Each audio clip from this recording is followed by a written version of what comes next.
Chapter 46. The old man's response was filled with wisdom and intrigue. "You see, my dear grandson," he began, his voice carrying the weight of years of experience. "These creatures, they have a pattern.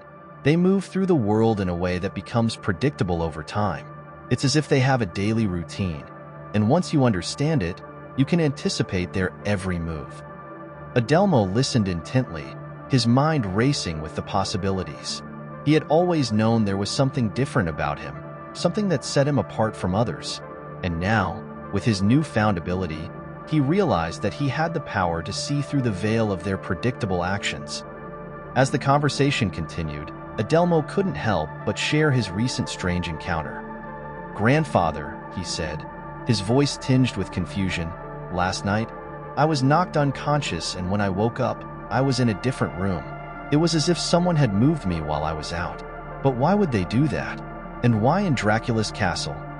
His grandfather's face grew grave, his eyes filled with concern.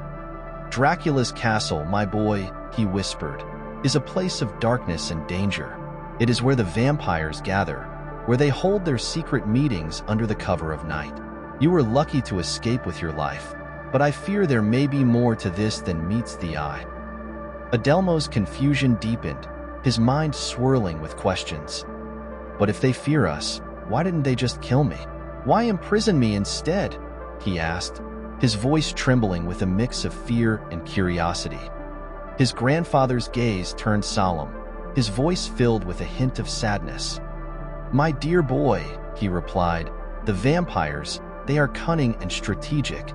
They fear our kind, yes, but they also know the power we possess. Perhaps they saw something in you, something that made them hesitate.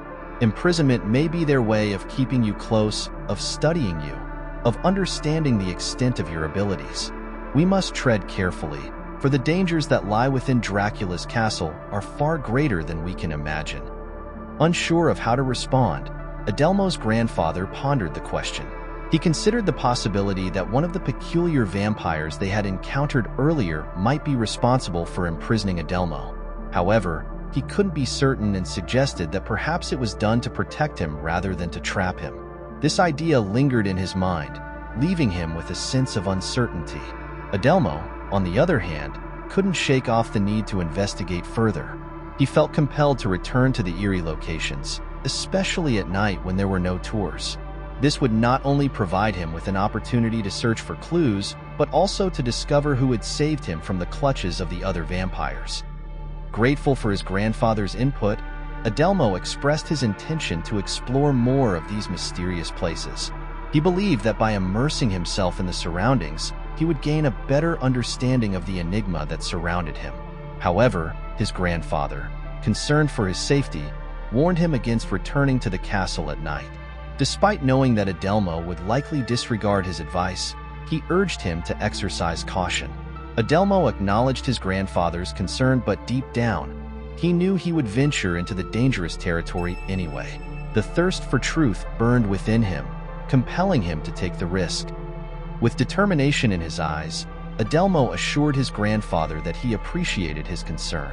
However, he couldn't ignore the nagging curiosity that consumed him. He knew that he had to face the perils of the night and confront the unknown. The truth awaited him, and he couldn't resist the pull. As he bid his grandfather farewell, Adelmo's mind was already set on his next move. He would return to the castle, braving the dangers that lurked within its walls. The path ahead was treacherous, but he was willing to face it head-on. The truth was his ultimate goal, and he would stop at nothing to uncover it. As he stepped out of the door, a sense of adventure filled his veins. The destination was none other than the resting place of the infamous Dracula, the Snagov Monastery. With a determined stride, he made his way towards the location, eager to uncover the secrets that lay within. As he arrived at the site, he was taken aback by the picturesque setting. The Snagov Monastery was situated on a small island, nestled in the heart of Lake Snagov. The tranquil waters reflected the vibrant hues of the surrounding landscape, creating a mesmerizing sight. His eyes scanned the area, and that's when he noticed a rowboat discreetly tied up to the shore, partially concealed from view. Determined to reach the island, he assessed the situation. The boat was just out of his grasp, teasing him with its proximity. Undeterred, he improvised. Spotting a broken branch nearby, he swiftly grabbed it and used it to move the bush that was obstructing his path. With a triumphant smile, he finally managed to reach the boat and climbed aboard. The oars dipped into the water, propelling him towards the mysterious island that held the secrets of Dracula's resting place.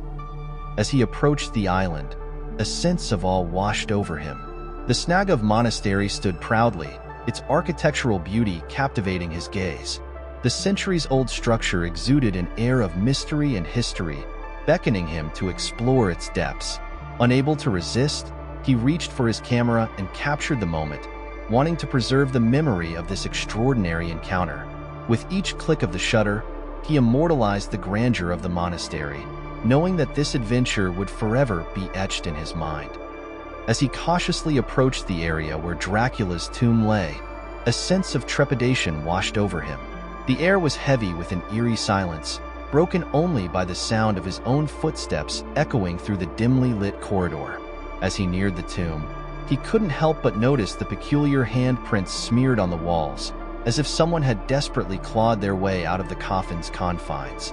A shiver ran down his spine, and he hesitated for a moment before summoning the courage to open the coffin.